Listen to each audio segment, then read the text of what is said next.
माननीय देवेंद्र फडणवीस साहेबांनी एखाद्या राष्ट्रीयकृत बँकांनी जर शेतकऱ्यांना पीक कर्ज नाकारलं तर त्यांच्यावर गुन्हे दाखल करा अशा प्रकारची भूमिका घेतली होती.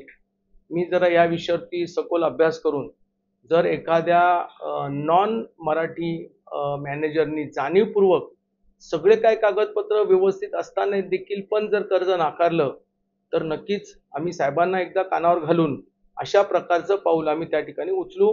यांच्यावरती महामंडळ म्हणून आम्ही गुन्हे दाखल करू. ऑनलाईन आहे आणि ऑनलाईन फसवणूक होते. त्या ठिकाणी फॉर्म भरतात, त्या ठिकाणी जास्त पैसे आकारले जातात. यासाठी तुम्ही काय लाभार्थ्यांनी जागरूक झालं पाहिजे. LOI काढायला 1 रुपया लागत नाही, तरी लोक 10-10 हजार रुपये देतात, हे आश्चर्य आहे. व्याज परतावा मिळवून देण्यासाठी काही लोक त्या ठिकाणी टक्केवारी आमच्या कराडमध्ये 5% प्रमाणे पैसे घेतात, म्हणजे 15 लाखाला 75,000 रुपये. आता इथं तर काय परिस्थिती असेल विचार करा. ग्रामीण भाग आहे, दुष्काळ भाग आहे, त्याच्यामुळे सरकारी योजना असल्यामुळे लोक जास्त देत असतील. परंतु लाभार्थ्यांनी सावध झालं पाहिजे, जागृत झालं पाहिजे. आणि एखादा ई सेवा केंद्र अशा प्रकारे पैसे मागत असेल तर स्वतःहून त्याच्यावरती गुन्हे दाखल झाले पाहिजेत. हे आपण केलं तर उपयोग आहे. मी कराडमध्ये केलं, मी स्वतः तक्रार दिली आहे DYSP ला. आता लाभार्थ्यांनी पण पुढे आलं पाहिजे, त्यांची जबाबदारी आहे ना. लवकरात लवकर LOI काढून देतो, कर्ज मंजूर करून देतो, केस अपलोड करतो. या नावाखाली काही ई सेवा केंद्र, CSC सेंटर आणि काही खाजगी सायबर कॅफेवाले प्रचंड लाभार्थ्यांची लूट करतात. आणि एकंदरच या जिल्ह्यामध्ये मराठवाड्यामध्ये महामंडळाला व्यवसायासाठी कर्ज देण्यासाठी राष्ट्रीयकृत बँका थोडा हात मागे घेतात. आणि म्हणूनच आज कलेक्टरला आम्ही धाराशिव जिल्ह्यामध्ये आज आम्ही बैठक घेतली आणि कलेक्टर साहेबांनीही राष्ट्रीयकृत बँकांना बरोबर खडसावून सांगितलेलं आहे की यदाकदाचित जर पुढच्या येणाऱ्या काही महिन्यामध्ये आम्हाला याच्यामध्ये तुमच्या योजनेअंतर्गत कर्ज दिलेलं परिवर्तन दिसलं नाही तर मग आम्हाला जो निधी देतो आम्ही तो निधी थांबवण्याची वेळ त्या ठिकाणी येईल. महामंडळाचं उपकेंद्र आपण बीडला सांगितलं, काय कारण आहे कधीपर्यंत साधारणतः सुरू होईल? खरं म्हणजे छत्रपती संभाजीनगर हे आमचं केंद्र आहे, परंतु बीडमध्ये आम्हाला मराठवाड्याचं उपकेंद्र त्या ठिकाणी सुरू करायचं.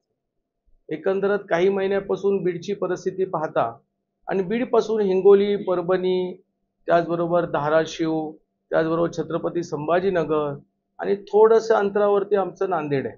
म्हणून बीडमध्ये जर आम्ही एखादं उपकेंद्र काढलं तर नक्कीच लोकांमध्ये व्यवसाय करण्याची एक प्रवृत्ती निर्माण होईल. आणि त्या उपकेंद्रामध्ये कमीत कमी आठवड्यातून 4 दिवस तरी मी स्वतः लक्ष घालून काम करणार आहे. आणि म्हणून आम्हाला मराठवाड्यामध्ये लाभार्थी वाढवायचे, व्यवसाय करणाऱ्या तरुण कार्यकर्त्यांना पाठबळ द्यायचे. मराठा आरक्षणासाठी होते ती पण बऱ्यापैकी लोकांना माहित नाही आहे, त्याच्यामुळे अडचण येते. आम्ही ST महामंडळामधून जाहिराती देतो, आम्ही बॅनर्स लावतो, पोस्टर्स लावतो, होल्डिंग्ज आम्ही त्या ठिकाणी घेतो. आणि ते जरी कमी पडलं तर परत आम्ही त्या ठिकाणी मोठ्या प्रमाणात आम्ही सुरू करू.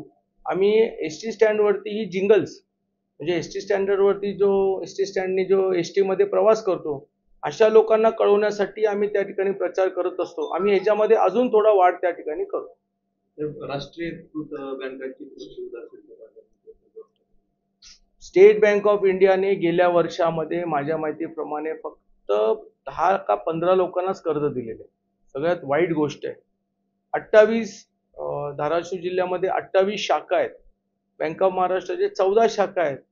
पण ते कर्ज का देत नाही? ज्या वेळेला त्यांना विचारण्यात आलं त्यावेळेला त्यांना उत्तर देता आलं नाही. कारण एकतर परप्रांतीय दर 2-3 वर्षाती त्यांच्या बदल्या आणि हिंदी भाषिक आहेत.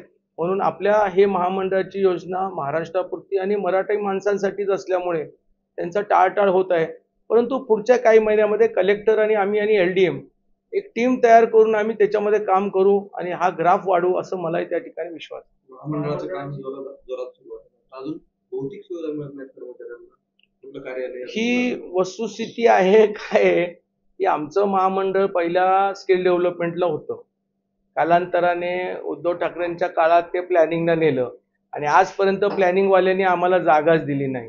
आणि दुर्भाग्याने आमच्या प्रशासकीय म्हणजे महामंडळामध्ये प्रशासकीय अधिकाऱ्याला तरी वाटलं पाहिजे की आम्ही चांगल्या गाडीनं फिरतोय, AC मध्ये बसतोय, तर आमचा बीडचा कर्मचारी कसा आहे, आमचा धाराशिवचा कर्मचारी कसा बसतो, जालन्याचा कर्मचारी कसा बसतो, प्रवास कसा करतो, त्यांना पगार वेळेवर देतो का नाही, ही वस्तुस्थिती आहे. पण ठीक आहे, चाललंय आता प्रयत्न करतोय काय काय बदल करण्याचा.